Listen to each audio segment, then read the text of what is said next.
안녕하세요. 오늘도 사연 살롱을 찾아주셔서 감사합니다. 아직 반백년도 못 산 저이지만 그동안 제게 있었던 일들은 그 누구보다 굴곡지고 다이나믹했었다는 건 알아요. 제 이야기를 들으며 혀를 끌끌 차는 분들도 계시겠지만 부끄러움을 무릅쓰고 한번 털어놔 볼게요. 저는 친아빠의 얼굴을 몰라요. 워낙 어릴 때 엄마와 이혼을 해서 기억조차 없는 사람이었죠. 하지만 아빠라는 막연한 그리움은 있었어요. 다른 친구들은 모두 아빠가 있고 주말마다 손잡고 놀러 가는데 저는 그럴 사람이 없었으니까요. 엄마는 아빠의 공백을 느끼지 않게 해주려고 부단히 노력했지만 아빠가 채워줘야 하는 공간은 언제나 뻥 뚫린 느낌이었어요. 그러던 어느 날 엄마가 남자친구라며 한 아저씨를 제게 소개해 주었어요. 엄마 나이에도 남자친구가 있을 수 있다는 것을 그때 처음 알게 되었어요. 아마 당시 제 나이 12살 정도였던 것 같아요. 엄마는 곧 아저씨가 저의 새로운 아빠가 될 것이라는 발표를 했고 그로 인해 다른 지역으로 이사도 갈 수 있다고 말해 주었죠. 그때는 속으로 엄마와 아저씨가 빨리 헤어졌으면 좋겠다고 기도했어요. 정든 제 동네를 떠나고 싶지 않았으니까요. 친구들과도 헤어질 준비가 전혀 되어 있지 않았죠. 하지만 슬프게도 몇 개월 후 엄마와 그 아저씨는 정말 부부가 되었어요. 엄마 손에 이끌려 낯선 동네로 오게 되었고 전학 온 저를 바라보는 새로운 아이들의 눈이 무서웠죠. 그때부터였던 것 같아요. 삐뚤어진 마음이 자리 잡기 시작했던 건 말이에요. 엄마와 아저씨는 첫 연애를 시작한 사람들처럼 서로를 챙겨주고 사랑하는 눈길로 바라보더군요. 저는 그것도 너무 싫었어요. 아저씨에게는 툴툴거렸고 엄마에게는 소리까지 지르는 나쁜 어린이가 되어버렸죠. 원진아, 이번 주 주말에 차 타고 30분 정도 거리에 있는 공원에 놀러 가자. 날씨도 너무 좋고 엄마가 맛있는 김밥 쌀 테니까 가서 돗자리 펴고 먹자. 어때? 싫어. 무조건 싫다고만 하지 말고 같이 가자. 그렇게 가고 싶으면 엄마나 아저씨랑 가. 너 때문에 가는 거야. 원진이 너랑 같이 좋은 데 가서 바람도 쐬고 기분 전환하려고. 나랑 좋은 데 가고 싶었으면 여기를 오지 말았어야지. 혜지랑 미경이랑 다 헤어지게 만들고 이제 와서 무슨 좋은 데야. 원진아, 제발. 엄마가 아저씨랑 결혼하려고 이 먼 데까지 나 데려온 거잖아. 엄마나 가버리지. 난 여기 싫어. 너무 싫어. 죽도록 싫어. 엄마만 잘 살려고 온 거 아니야. 우리 두 모녀 여기서 새 출발하고. 엄마나 해, 그 새 출발. 원진아, 원진아. 저는 한번 엇나가기 시작하자 걷잡을 수 없이 삐뚤어지기 시작했어요. 중학교에 들어가서 저의 비행은 더욱 심해졌죠. 더원진, 너 제정신이야? 네가 나이가 몇인데 어린애들 돈이나 뜯고 그래, 어? 뜯은 거 아니에요. 차비 없어서 걔네한테 빌린 거예요. 넌 초등학생한테 차비를 빌리냐? 그래서 그 돈 갚았어? 그냥 나중에 만나면 갚으려고 했어요. 너 이렇게 막 살다가는 학교 잘려. 알어? 네 인생도 잘린다고. 내일 당장 어머니 모셔와. 엄마의 학교 방문 횟수를 늘려갔고 올 때마다 머리를 조아리며 선생님께 연신 사과만 하고 돌아갔어요. 그런 엄마의 모습을 보면 저는 가슴속에서 더 화딱지가 나서 어떻게 하면 더 망가질 수 있을까 연구했어요. 원진아, 네가 깡패야? 왜 초등학생 돈을 뜯어? 엄마가 용돈 적게 주는 것도 아니잖아. 아, 왜 잔소리야. 그냥 내 멋대로 살게 냅둬. 너 진짜 이럴래? 언제까지 이렇게 막 나갈 거야? 엄마는 신경 쓰지 마. 아저씨랑 행복하게나 살아. 도원진, 너 진짜? 처음 담배를 걸린 날에는 아저씨한테까지 꾸지람을 들었죠. 원진아, 도대체 뭐가 불만이니? 우리 같이 산 지도 벌써 4년째야. 왜 이렇게 아저씨한테 마음을 안 주는 거니? 제 마음이 뭐가 중요해요. 아저씨는 엄마랑 둘이 짝짝꿍이나 하세요. 원진아, 난 정말 엄마를 사랑하고 너를 내 딸로 생각해. 거짓말하지 마요. 친딸도 아닌데 어떻게 친딸로 생각해요? 네가 아직 이해하지 못하는 어른들의 세계가 있어.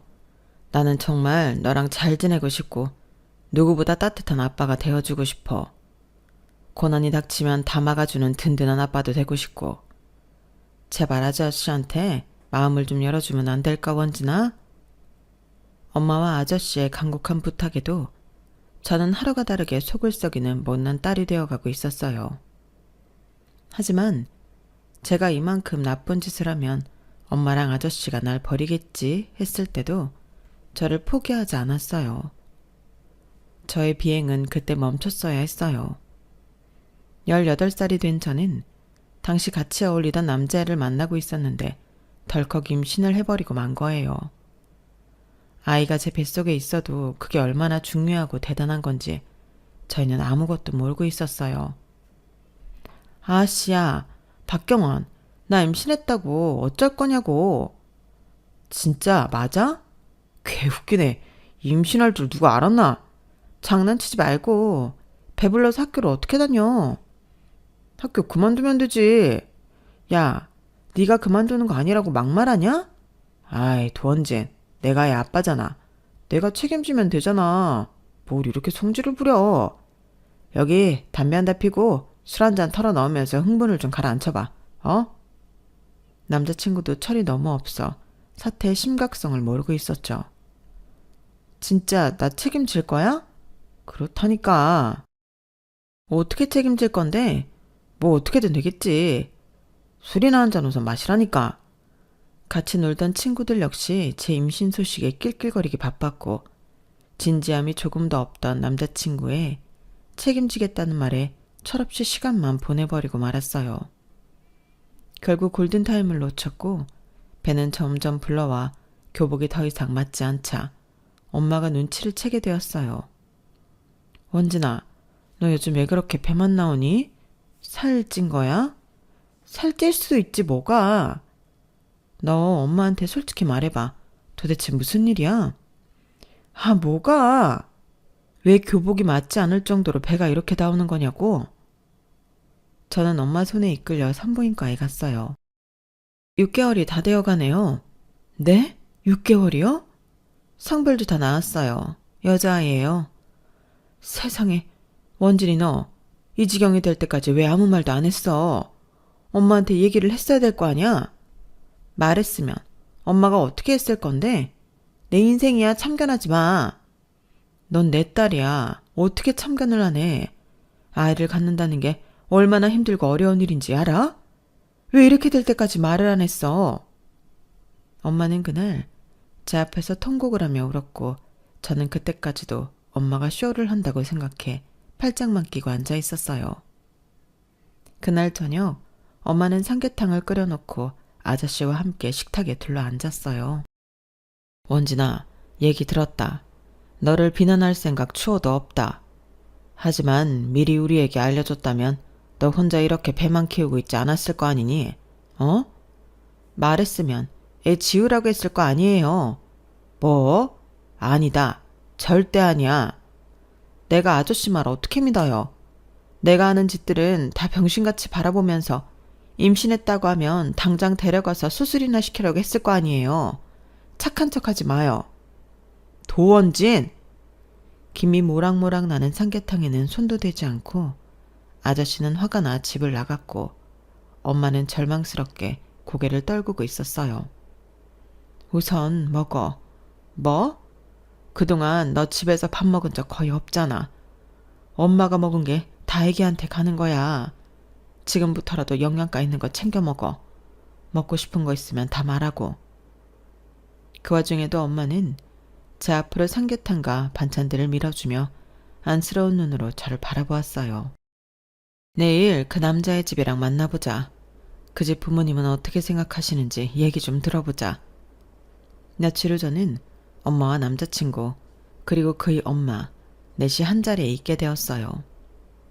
남자친구 엄마는 벌써 팔짱을 끼고 앉아 제게 시선도 주고 있지 않았어요.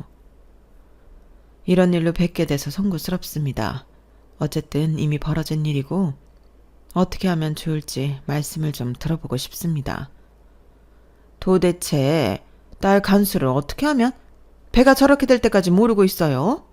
세상에, 우리 경환이는 맞는 거예요? 맞다니까. 엄마는 내 말을 왜 못 믿어? 조용히 해 이놈아. 뭐가 잘났다고 주둥이를 나불거려? 아주 이상한 애들이랑 어울리고 다닐 때부터 내가 다 알아봤다. 너 고작 18살이야. 그런데 애 아빠가 되겠다고? 너 그게 얼마나 힘든 건지 알아? 아, 그래서 어쩌라고. 지금 와서 애도 못 된다는데 어떡하라고. 아, 진짜 내 속만 터지지. 내가 이걸 아들놈이라고 키워갔거든. 가슴팍을 연신 치는 남자친구의 엄마가 저는 조금도 마음에 들지 않았어요. 하지만 그 당시에는 뭐에 홀렸는지 아이를 책임지겠다는 남자친구의 허풍 떠는 모습에 조금 안심이 되더군요. 지금 생각하면 눈에 뭐가 씌었던 것 같아요. 결국 저희는 정말 작은 투룸집에서 동거를 시작하게 되었어요. 둘 다 학교 졸업은 꿈도 꿀 수 없어 자퇴를 했고요. 남자친구와 살기 시작한 그 집도 엄마와 아저씨가 거의 대준 것인데 저는 고맙다는 말 한마디 하지 않았죠. 아이 엄마가 되고 누군가의 여자로 살아간다는 것보다 엄마와 아저씨가 없는 집에서 더 이상 살지 안 된다는 해방감이 더 크고 기쁘게 느껴졌어요. 남자친구는 투박했지만 제 말을 잘 들어주었어요. 뭐? 이 밤에 아이스크림? 좀 참으면 안 돼? 먹고 싶다고. 애가 먹고 싶대잖아. 아유, 임신 2번만 했다가 아주 사람 잡겠네. 알겠어, 사올게. 투덜거리면서도 제가 하는 말은 다 들어주었죠. 야, 박경원, 너 앞으로 어쩔 거야? 뭘? 아니, 가장이 된 거잖아. 어떻게든 돈을 벌어와야지. 지금 우리 엄마랑 니네 엄마가 도와주잖아. 앞으로도 계속 도와주겠냐? 뭐 어떻게든 되겠지. 미쳤냐고. 애가 곧 나오는데 뭐가 그렇게 태평해? 애 기저귀랑 분유값은 벌어와야지. 고등학교도 자퇴했는데 어디 뭐 나 써주겠어? 어떻게든 가서 일해야지. 저기 상땡동 쪽에 카센터 큰 거 하나 있잖아. 거기 사람 구한다더라. 거기라도 가서 일 시작해봐. 아, 무슨 카센터야. 맨날 기름 묻히고 때 묻히고 다닐 텐데. 미쳤어? 그럼 돈이 뭐 하늘에서 떨어져? 아, 카센터 진짜 싫은데. 남자친구는 싫다며 투정 부리다가도 결국에는 제 말대로 하고는 했죠. 카센터에서 운 좋게 일을 시작하게 되었어요. 아직 양쪽 부모님에게 경제적으로 더 의지하고 있었지만요. 몇 달 뒤 제 딸이 태어났고 저는 제 짧은 인생에서 처음 겪어보는 고통을 마주했어요. 기진맥진 아이를 출산하고 먼저 달려와 저를 붙잡고 온 것은 바로 엄마였어요. 헌진아, 고생했어, 우리 딸. 정말 고생 많았어. 저는 그때 엄마가 아기보다 저를 먼저 쓰다듬으며 우는 이유를 드디어 깨닫게 되었어요. 엄마, 엄마. 그제야 저는 엄마의 사랑을 깨달았고 아기를 낳는 기쁨보다 그동안 엄마에게 철없이 굴고 속만 썩였던 시간이 너무나 후회되었어요. 몸보다 마음이 아파 병원에서 내내 눈물만 흘렸죠. 제 딸은 너무 작고 소중한 천사 같았어요. 남자친구에서 남편이 된 그도 아기를 꼭 안고 기뻐하더군요. 야, 진짜 조만하지 않아? 이게 인간이야? 말도 안 돼. 개 귀여워. 박경환, 애 앞에서 말 좀 가려해. 애가 다 들어. 아우, 이제 엄마 되셨다고 아주 달라졌다. 남의 새끼 아니고 우리 새끼야. 좋은 말만 해주라고. 알겠다, 알겠어. 남편 역시 뭔지 모를 책임감이 더 강해졌는지 전보다 훨씬 일도 열심히 하고 더 이상 철없는 짓은 안 하려고 하더군요. 저는 아기 때문에 잠도 못 자고 퀭한 얼굴이었지만 매일같이 달려와 아기를 봐주는 엄마가 있어 든든했어요. 아유, 우리 예솔이 배고파요. 할미가 얼른 밥 줄게. 조금만 기다려요. 엄마는 저보다 더 바쁘게 뛰어다니며 육아를 해주었고 저는 그런 엄마를 보며 참회와 후회의 마음을 갖게 되었어요. 엄마, 왜? 배고파? 밥 차려줄까? 미안해. 뭐가? 그동안 너무 속썩이고 엇나갔던 거. 결국 그러다 이 아이도 낳게 되었지만 그래도 원진이 넌 내 딸이야. 내 딸이 또 딸을 낳았다는 게 너무 안 믿겨져. 그 아픔 속에서 예솔이가 나오는 순간 나는 아이보다 엄마가 제일 먼저 보고 싶었어. 왜 그런지는 모르겠는데 진짜 엄마가 너무 보고 싶었어. 저는 눈시울을 붉히며 엄마에게 울며 용서를 구했고 엄마는 그런 저를 안아주며 저희 모녀는 한참을 그렇게 울고 있었죠. 몸을 좀 추스린 후에 저는 아저씨도 찾아가 사과를 드리며 말했어요. 아저씨, 10년이 다 되어가는 시간 동안 제가 정말 못되게 군 거 저 스스로도 알아요. 정말 죄송해요. 제 애를 낳고 이렇게 바뀐다는 게 너무 안 믿기고 웃기기는 하지만 앞으로 제가 잘할게요. 아저씨, 아니 아빠. 처음 불러보는 아빠 소리에 우리 세 식구는 서로를 안고 흐느끼고 말았어요. 우리 원진이 내가 못나서 그러지. 어른으로 조금 더 너를 잘 데려와서 가족이 되었어야 하는데 나도 서툴렀어. 미안하다, 우리 딸 원진이. 지금이라도 마음 열어주어 고맙다. 영원히 평행선을 달릴 것 같던 저희 식구는 예솔이의 탄생 이후로 180도 달라졌어요. 많이 늦었지만 저는 엄마와 새아빠에게 다정하고 효도하는 딸이 되어 있었죠. 엄마와 새아빠 역시 전보다 훨씬 편안해 보였고요. 남편은 다행히 정말 성실하고 열심히 일하는 가장이 되어주었어요. 하루하루 다르게 커가는 예솔이를 볼 때면 더 힘이 솟는다며 철부지에서 벗어난 것 같이 행동하더군요. 저는 더 이상 바랄 게 없었어요. 다정한 부모님과 성실한 남편, 누구보다 소중한 내 딸까지. 남부러울 것이 아무것도 없었죠. 그러다 아들까지 임신해 23살에 저는 벌써 두 아이의 엄마가 되었죠. 5년 전 철없는 비행 총선이었던 남편과 제가 어느덧 한 가정을 꾸리고 살고 있는 것이 거짓말 같았어요. 너무 행복하고 소중한 시간들이었어요. 콩나물처럼 아이들은 쑥쑥 커갔고 남편 역시 많은 성장을 했어요. 큰 호기심이 없고 묵묵하게 자기 일만 하는 타입이었던 남편에게 저는 옆에서 많은 조언을 해주었어요. 사장님이 이번에 새 설비 들이신다는데 다루기가 좀 어렵고 복잡한가 봐. 그런 걸 도대체 왜 갖다 놓는 건지. 예솔아빠, 잘 생각해봐. 새로운 장비 도입해서 어렵더라도 잘 배워놔.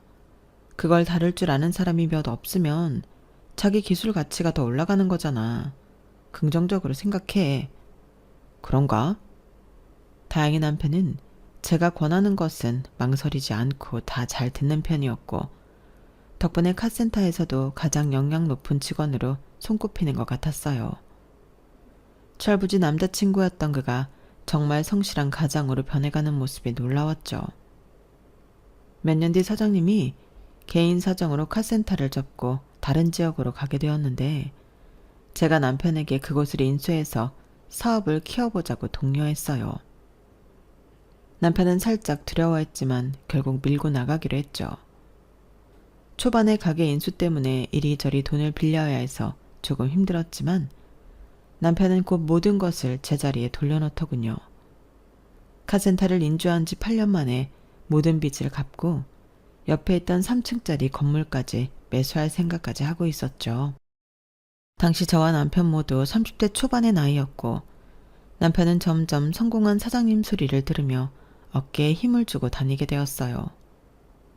저 역시 일찍 성공한 남편이 자랑스러웠고 대단하다고 느껴졌어요. 우리 예솔아빠 고등학교 때는 공부는 안 하고 맨날 뒷골목 가서 담배나 뻑뻑 피워대면서 술 마시던 모습은 어디 가고 이렇게 사장님 소리 들으면서 비싼 시계 차고 다닐 줄이야 누가 알았겠어. 그때 카센터 내가 인수한 게 신의 한 수였지. 지금 리모델링하는 옆 건물 있잖아. 거기 완전 외제차 덕후들이 환장할 만한 것들로 꾸며놓을 거야. 그럼 앞으로 돈 많은 손님들이 더 많이 오겠지. 돈을 깔고 앉게 생겼어. 그동안 정말 고생 많았어. 어린 나이에 아빠 되어서 열심히 일하고 애들 잘 키워줘서 고마워. 원진이 너 없었으면 나도 뭐 아직 개털이었겠지. 이래서 남자는 여자 말 들어야 한다나 봐. 하지만 우리의 행복도 채 오래가지 못했어요. 남편의 사업은 점점 속도를 내며 상승선을 탔고 주변에서 유혹의 손짓도 많이 받게 되더군요. 이번에 김민철 그 자식이 외제차 딜러 새로 시작했다고 나랑 동업하자고 하더라고. 내 쪽으로 소개 많이 해주겠다고 같이 일하자고 그러네. 예솔아빠, 민철씨 지난번에 음주운전해서 이혼당하고 재산 다 말아먹은 그 사람 아니야? 외제차고 뭐고 그런 사람이랑은 거리 두면서 지내. 걔 완전 옛날 버릇 다 고치고 새 사람 됐어. 외제차 가진 차주들이 돈을 잘 쓴단 말이야. 도움이 많이 될 것 같은데. 아무리 그래도 그 사람이랑 같이 일하는 건 좀 아닌 것 같아. 잘 생각해봐. 그렇게 위험한 거 아니래도. 남편은 자신의 성공이 뻗쳐나갈수록 더 이상 제 말에는 귀 기울이려 하지 않았어요. 오히려 잔소리를 듣고 귀찮아하기 시작했죠. 예솔아빠, 이 위스키 또 어디서 났어? 엄청 비싼 거라며. 산 거야? 야, 내가 내 돈으로 위스키 하나 못 사 먹냐? 여러 개 사서 주변 사람들 좀 나눠줬다. 왜? 뭐? 뭐하러 그렇게 돈을 써? 참 말 많네. 내가 그렇게 하겠다면 그렇게 하는 거지 뭔 참견이야. 그리고 나 내일 필드 나갈 거니까 옷이랑 준비 좀 해놔. 엊그제도 다녀왔잖아. 가게 요즘 정신 없는 것 같던데 그런 취미생활은 좀 나중에 하고 우선 가게 신경 쓰면 안 돼? 도대체 네가 뭘 안다고 그렇게 나서. 가게랑 상가 일이야 내가 다 알아서 잘하고 있다고. 이제 그렇게 주제 넘는 지적질 좀 하지 마. 알았어? 주제 넘는 지적질? 언제는 이것저것 신경 써주고 조언해줘서 고맙다며. 필요 없다고. 지금 나 잘 나가는 거 안 보이냐고. 네가 아무리 입으로 씹으려도 내가 잘못했으면 여기까지 왔겠냐? 당신이 잘못했다는 게 아니라 요즘 당신 너무 소비가 지나치고 정신이 다른 곳에 팔려있는 것 같아서 그래. 아, 답답해. 너랑 말을 말자. 말을 마. 남편은 술자리, 골프 염수 등을 핑계로 집안에 소홀하기 시작했어요. 집에 있을 때는 아이들은 본체 만체하고 게임만 하며 시간을 보냈죠. 남편이 조금씩 이상하게 변해가고 있었어요. 자기 오늘 일찍 오지? 오면 예솔이랑 진솔이 저녁 좀 챙겨줘. 나 오늘 저녁 수업 있어서 좀 늦어. 뭔 수업? 얘기했잖아. 나 내일 학원 다닌다고. 이미 시작한 지 2주나 됐어. 네가 언제 얘기했어? 내일은 무슨 내일이야. 그냥 집에서 살림이나 잘해. 애들이나 잘 키우고. 나도 이제서야 하고 싶은 거 좀 해보려고 도전한 거야. 애들도 어느 정도 컸으니까. 저녁 정도 신경 좀 써달라는 건데 그게 그렇게 어려워? 매일 그런 것도 아니고 오늘 하루뿐이잖아. 나가서 돈 벌면 아주 눈에 쌍심지를 켜고 덤비겠네. 그런 내일 배워서 어디에 써먹는다고? 당시 저는 내일에 관심이 많아 민간 자격증 취득을 도와주는 학원에 다니고 있었어요. 아이들이 조금 더 크면 저도 제 힘으로 돈을 벌고 사회생활도 하고 싶었거든요. 그런데 남편은 제가 뭘 좋아하는지도 모르고 관심도 없더군요. 저희 부부 사이의 틈이 조금씩 더 벌어지고 있었죠. 제가 하는 일에 태클 거는 것은 아무것도 아니었어요. 남편은 저희 부모님까지 툭 하면 무시하기 일쑤였죠. 이번에 아빠 생신이야. 애들이랑 같이 갈 거니까 다른 약속 잡지 마. 아, 너희 새아빠? 뭐? 갑자기 왜 그래? 갑자기 생각해보니까 친아빠도 아닌데 뭐하러 매년 생일까지 챙기나 싶어서. 친아빠 새아빠가 어딨어. 지금까지 나 잘 길러주신 분한테. 그래. 우리 원진이가 어릴 때 참 속 많이 썩혀드리긴 했지. 왜 옛날 얘기를 들먹여? 장모님도 어릴 때 좀 노셨나? 그래서 네가 그때 그렇게 환장하고 논 거였나? 야, 박경환. 갑자기 또 무슨 시비야. 우리 엄마가 논 거랑 나랑 무슨 상관이야? 뭐 유전자가 좀 영향이 있나 싶어서. 우리 예솔이 진솔이도 조심해야겠네. 엄마가 보통 양아치였어야 말이지. 나만 그랬어? 너도 생 양아치였거든? 누가 뭐래? 그래서 우리가 사고쳐서 18살에 예솔이 나왔잖아. 남편의 12조는 어디로 튈지 몰랐어요. 저와 저희 부모님까지 다 조롱하더군요. 그뿐이 아니었어요. 이번 달에 진솔이 학원 하나 더 다니고 싶대. 생활비 조금만 더 붙여줘. 내가 ATM 기계냐? 뭐 카드 나오면 돈 뺄게? 왜 이렇게 돈돈거려? 네가 벌어서 학원비 대줘. 나도 지금 내일 직원 구하는데 알아보고 있어. 그 전까지는 내가 돈 나올 데가 없잖아. 그리고 내가 쓰는 것도 아니고 애가 욕심이 나서 학원 더 다니고 싶다고 하는 건데 그걸 어떻게 잔소리하면서 할 얘기야? 다라고 뭐 찌르면 돈이 마구 나온 줄 아냐? 당신이 지난달 상가 수입 전보다 더 많았다고 좋아했잖아. 나도 다 돈 쓸 때 있거든? 그렇게 당연하게 내 돈 가져가려고 하지 말라고. 남편은 급기야 애들에게 쓰는 돈까지 아까워하기 시작했어요. 전 곧 그 이유를 알게 되었어요. 남편에게 다른 여자가 생겼던 거예요. 남편은 그녀에게 차도 한 대 뽑아준 것 같더군요. 속이 뒤집히고 열이 올랐어요. 이제 돈돈 벌고 떵떵거리면서 살게 되니까 다른 여자를 만나? 애들한테 부끄럽지도 않나. 어쩐지 요즘 생활비도 잘 안 주고 집에도 잘 안 있으려고 하더니 다 이유가 있었네. 그 여자한테 갖다 바치느라고 나랑 애들한테 주는 돈은 줄이를 틀었었구나. 당시 저는 한 네일샵에 직원으로 들어가 막 일을 하기 시작한 상태였고 가정사 때문에 제 일에 지장을 줄 수 없어 이중으로 스트레스가 쌓이고 있는 상태였어요. 어디 가서 하소연도 못하고 혼자 속을 썩고 있었죠. 나쁜 일은 겹쳐서 온다는 것이 맞나 봐요. 얼마 뒤 새아빠가 병으로 세상을 등지고 말았어요. 예설이와 진솔이를 키우며 부모의 사랑을 깨달은 저는 새아빠와 정말 부녀지간처럼 잘 지냈고 많은 정이 들었었죠. 새아빠의 사망은 혼자 남겨질 엄마에 대한 걱정으로까지 이어졌어요. 감당할 수 없는 스트레스와 큰 사건들이 물밀듯이 쏟아져 오는 느낌이었죠. 더 놀라운 건 새아빠의 장례식에 남편은 등장도 하지 않았다는 거예요. 지금 어디야? 곧 발인인데 정말 여기 안 올 거야? 말했잖아, 나 바쁘다고. 장인 장례식에 오지도 못할 정도로 바쁜 일이 있어? 사람들이 어떻게 보겠어? 어차피 친아빠도 아닌데 너도 참 애쓴다. 뭐? 여기서 친아빠고 아니고 얘기를 또 왜 꺼내? 저분은 내 아빠야. 뭐라 해도 내 아빠야. 그러니까 빨리 당신이 여기 와서 애들을 표해줬으면 좋겠어. 남편은 결국 장례가 끝날 때까지 얼굴을 비추지 않았고 저는 그때 다짐을 했죠. 내색은 하지 않았지만 엄마도 이 상황 많이 당황스러운 것 같았어요. 저는 더 이상 할 변명도 없었죠.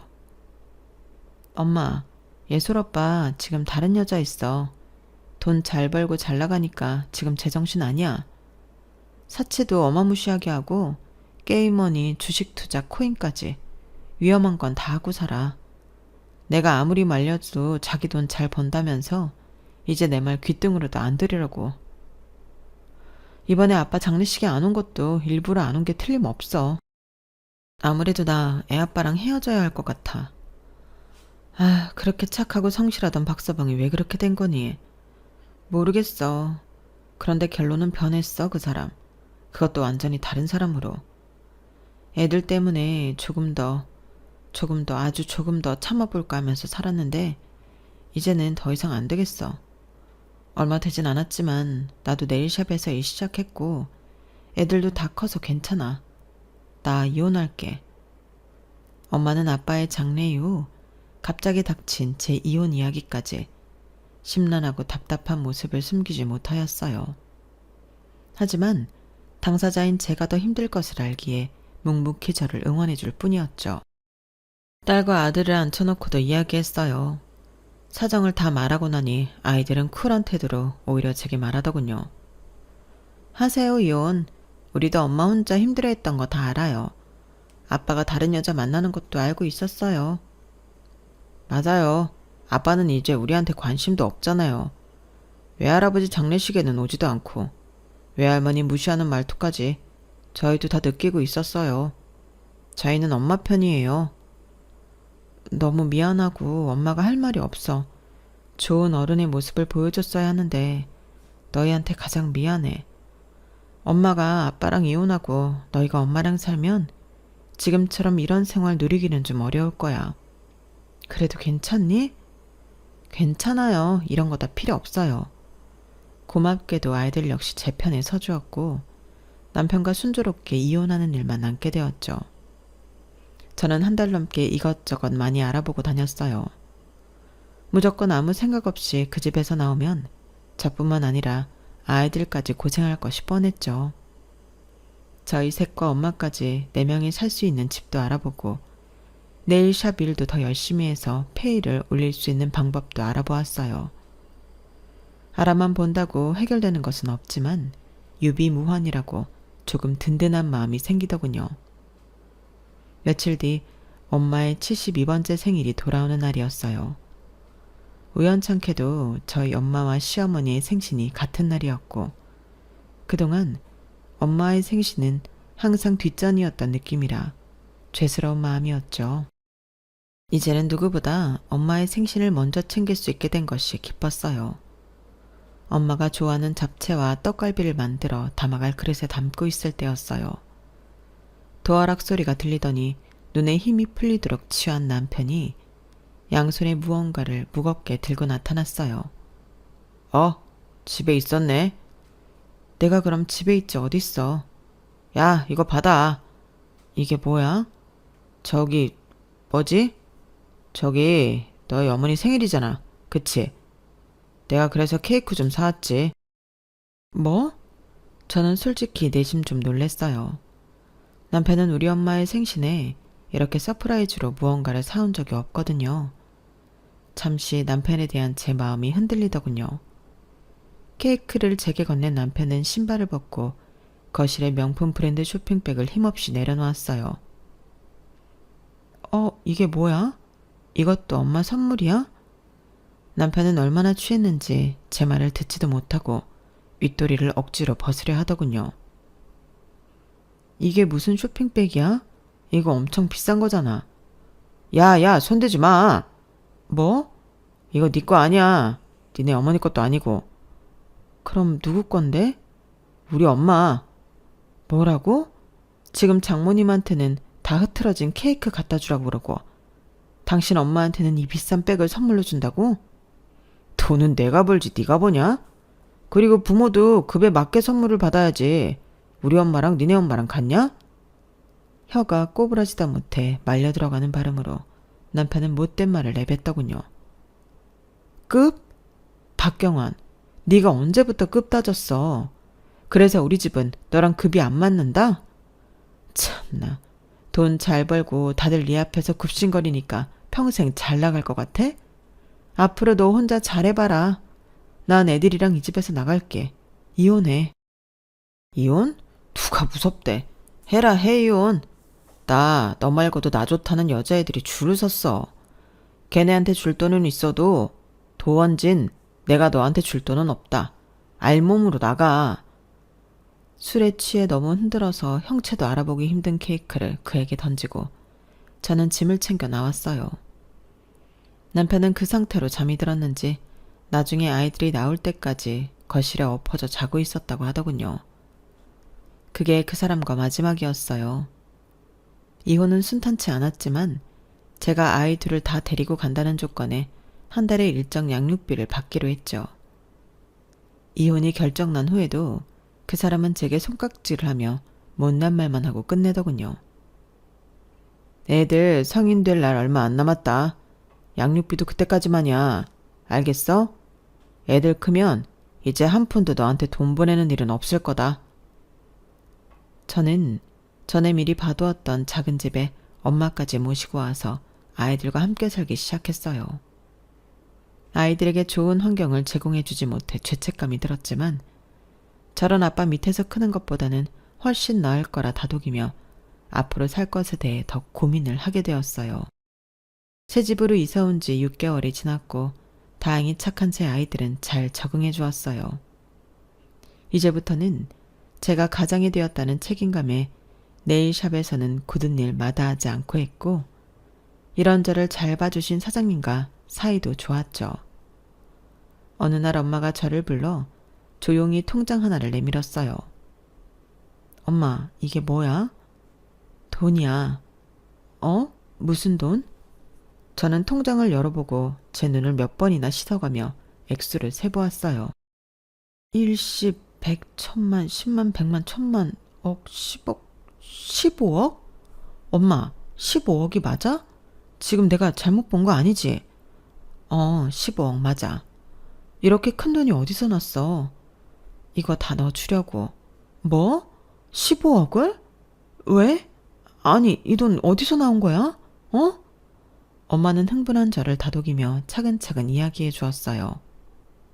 아빠가 돌아가시기 몇 년 전에 들었던 사망보험이 있었거든. 그거 보험료도 부담되고 해서 내가 들지 말라고 엄청 말렸었는데, 아빠는 이렇게 될 줄 알고 있었는지 나중에 자기가 먼저 가면 원진이한테 그동안 아무것도 해준 게 없어서 이런 거라도 남겨주고 싶었다면서 가입하더라. 그 중에서 사실 11억이 보험금이고 나머지 4억 정도는 아빠랑 엄마가 일하면서 모은 거야. 저는 아빠 소리에 눈물부터 터져 나왔어요. 아빠가 날 위해 들어놓은 사망보험금이라고? 엄마랑 결혼하고 널 데려오면서부터 항상 너에게 마음에 빚이 있었대. 혹시라도 친아빠가 아니라서 네가 더 삐뚤게 나가는 것 같아서 바로 잡아보려고 노력도 많이 했지만 마음처럼 되진 않았지. 그래도 네가 예술이 낳고 달라져줘서 우리가 얼마나 기뻤는지 몰라. 엄마도 좋았지만 아빠가 특히나. 드디어 원진이 네가 자신을 아빠로 생각해주는 것에 대해 울면서 기뻐했어. 너한테 티는 못 내고. 아빠. 물론 이 보험금 수령은 엄마가 했지만 원래 주려고 했던 대상 자체가 너였어. 우리가 이렇게 같이 살면서 30년 가까이 모은 돈을 주는 것도 네가 목적이었어, 원진아. 그러니까 잘 받아줘. 엄마가 가져야지 왜 날 줘. 엄마는 네가 예솔이 진솔이 잘 키워주고 이제라도 네 일 열심히 하는 거 봐서 바라는 거 아무것도 없어. 사실 더 일찍 주고 싶었는데 네가 박서방 때문에 힘들어하는 것 같아서 조금 기다렸어. 돈이라는 건 좋은 거지만 이렇게 겹치면 오히려 너한테 안 좋을까 봐. 저는 엄마 손을 잡고 얼마나 울었는지 기억도 나지 않았어요. 마른 눈물이 나올 때까지 온 것 같으니까요. 첫째 딸을 낳았을 때 부모님께 들었던 죄책감과 후회가 더 큰 파도가 와서 제 등살을 때리는 느낌이었어요. 아빠는 이제 옆에 없어서 효도도 할 수 없는데 죄송해요, 아빠. 정말 죄송해요, 아빠. 아빠는 그래도 행복했대. 원진이 너 같은 딸의 아빠가 된 것도 다 하늘의 뜻이었고 네가 손주를 안겨준 것도 모두 너무 좋았다고 엄마한테 그랬어. 후회해봤자 이미 돌아가신 아빠의 손을 잡아드릴 수 없어 저는 목 놓아 울었어요. 너무 늦게 알아버린 아빠의 사랑이 슬퍼서 말이죠. 그 뒤로 또 4년이란 시간이 흘렀어요. 딸과 아들은 모두 성인이 되었죠. 딸은 공부를 좋아해서 좋은 대학교에 진학했고 아들은 체육 쪽에 관심이 많고 좋아해서 운동선수로 미래를 결정했어요. 저는 여전히 네일샵에서 열심히 일했고 엄마도 이모 가게 일을 도와주며 적지 않게 경제적 도움을 주고 있었죠. 통장 안에 15억은 나름 재테크도 잘하고 굴려 2억 정도 더 불려놓았어요. 통장 잔고를 볼 때마다 뿌듯하고 기분이 좋았어요. 깊고 어두운 터널을 지나는 듯 좋은 일들은 또 한꺼번에 몰려오더군요. 엄마와 아이들과 긴 논의 끝에 저희는 건물 하나를 사서 새로 시작하기로 했어요. 꿈에만 그리던 제 네일샵을 차리기로 한 거죠. 여러 부동산 업자들을 만나서 발품을 팔아 마음에 드는 건물들을 보고 다녔어요. 여기 이상가입니다. 작아 보이지만 실제로 내부의 평수도 아주 잘 빠졌고 주변 상권도 좋습니다. 어, 여기는? 원진아, 여기 전에 그 건물 아니니? 진짜네? 예솔아빠 상가. 아직 사업 잘하고 있는 줄 알았더니 왜 매물로 내놨지? 더 좋은 소식은 경매로 싸게 사실 수 있다는 겁니다. 이렇게 좋은데 정말 좋은 가격에 나왔어요. 경매요? 네. 여기 원래 옆에 카센터 하던 분이 외제차 타는 사람들 대상으로 좋은 것들 죄다 댕행옥 장가했었는데 어느 날부터 힘들어진 것 같더라고요. 6개월도 못 버티고 압류당했어요. 네? 망했다고요? 저도 정확히는 모르겠지만 아무래도 사장으로 있었던 사람이 좀 씀씀이도 크고 가게는 직원들한테 맡기고 밖으로 많이 나돌았나 봐요. 외제차 끌고 다니는 사람들은 신뢰가 생명인데 사장 얼굴을 보지도 못하고 맨날 어설픈 직원들한테 호갱질이나 당하니까 발길을 뚝 끊었다고 하더라고요. 뭐 영원히 잘 살 줄 알았나 보죠. 저는 엄마와 서로 쳐다보며 놀란 표정을 감추지 못했어요. 나중에 추가로 한 사실이지만 결국 전 남편은 여자, 게임, 주식, 사치, 골프, 음주 등등 제일 나쁜 것들만 골라 했고 자연스럽게 파산의 길을 접어들었다 하더군요. 더 놀라운 것은 그이가 자신의 어머니에게 생신 선물로 준 정말 비싼 명품백마저 전당포에 맡기고도 찾아가지 못할 정도로 돈이 궁했었다고 해요. 참, 무서워야 할지 울어야 할지 모르겠더군요. 어쨌든 저와 엄마는 그 건물을 소유하게 되었고 1층에 제 네일샵 외에도 2층과 3층에 뷰티 관련 샵으로 오픈해 손님들의 발길이 끊이지를 않는답니다. 벼는 익을수록 고개를 숙인다는 옛말이 틀리지 않은가 봐요. 저는 언제나 겸손하게 살기로 다시 한번 다짐했어요. 여기까지가 제 사연입니다. 앞으로도 잘 살라고 응원해주세요.